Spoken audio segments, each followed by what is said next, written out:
Merci Monsieur le Président.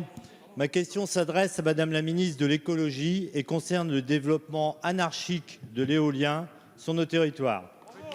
Combien de fois faudra-t-il remettre la question à l'ordre du jour pour qu'enfin le gouvernement agisse? Trop, c'est le sentiment de nos administrés anti-RACH en Vermandois et plus largement dans les Hauts-de-France. La question n'est pas d'être pour ou contre l'éolien. La question est de son développement harmonieux sur nos territoires. D'ailleurs, qui pourrait s'opposer à faire de l'électricité avec du vent? Qui oserait penser que nos territoires ne soient pas des acteurs de la transition énergétique?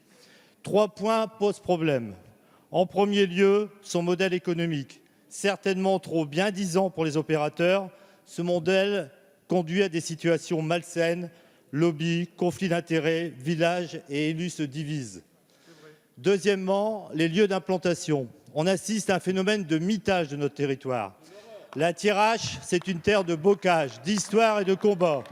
Quand nos terres sont souillées, quand l'éolien vient confronter nos projets de territoire, culturels ou touristiques, nos concitoyens se sentent méprisés. Troisièmement, le partage de la fiscalité. Aujourd'hui, pas de règles, mais des injustices. C'est à ces 3 points que doit répondre le gouvernement. Les textes et règlements sont faits pour être corrigés quand les dérives sont flagrantes. Alors, quand allez-vous nous proposer des nouveaux outils de zonage type ZDE? Quand allez-vous nous proposer un meilleur partage de la fiscalité? Quand allez-vous nous proposer un nouveau modèle économique? Madame la ministre, la Thiérache de Vermandois, ce n'est pas le monde des Télétubbies, c'est la terre du maroilles. Faites en sorte qu'elle soit respectée. Merci. Merci, chers collègues. La parole est à Madame Barbara Pompili, ministre de la Transition écologique. Merci, Monsieur le Président, Mesdames et Messieurs les députés, Monsieur le député Bricout.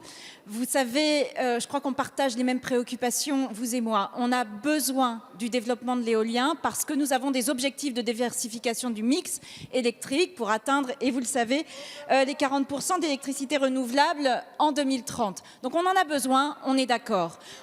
L'éolien et le photovoltaïque sont aujourd'hui les technologies les plus matures pour permettre d'atteindre cet objectif, on en est d'accord. On est aussi d'accord sur le fait qu'il y a un problème aujourd'hui de développement qui est déséquilibré sur des territoires. Alors, il y a des choses qui sont évidentes. Là où il n'y a pas de vent, c'est un peu compliqué de mettre de l'éolien. Là où il y a aussi un certain nombre de patrimoines naturels remarquables, il faut aussi faire attention. Et donc, nous devons faire attention à aménager nos paysages et à respecter nos objectifs. Je pense que là-dessus, on est d'accord. Et puis, il s'avère que nous partageons la même région. Je suis moi-même élue de la Somme et donc je connais le problème de développement de l'éolien qui peuvent parfois être très concentré dans certains endroits et donner un sentiment d'encerclement.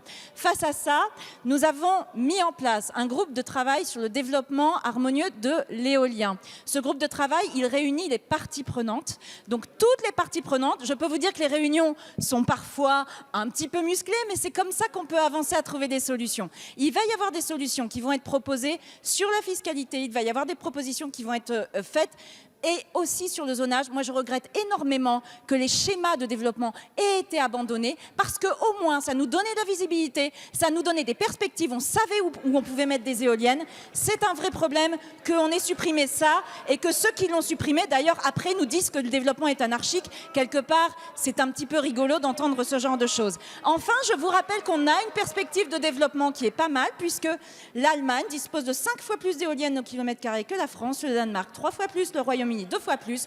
Donc travaillons ensemble, on va y arriver. Et encore une fois, pour que tout le monde s'y retrouve. Madame la ministre.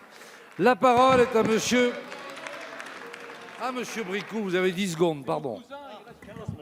8. Juste 10 secondes pour rappeler, je suis bien content d'entendre, en fin de compte, vos incantations en tant que ministre. Mais quelque part, on est en train en ce moment de voter la loi ASAP, qui simplifie encore les démarches administratives. Merci, monsieur le député. Et là, il y a un problème. La parole est à monsieur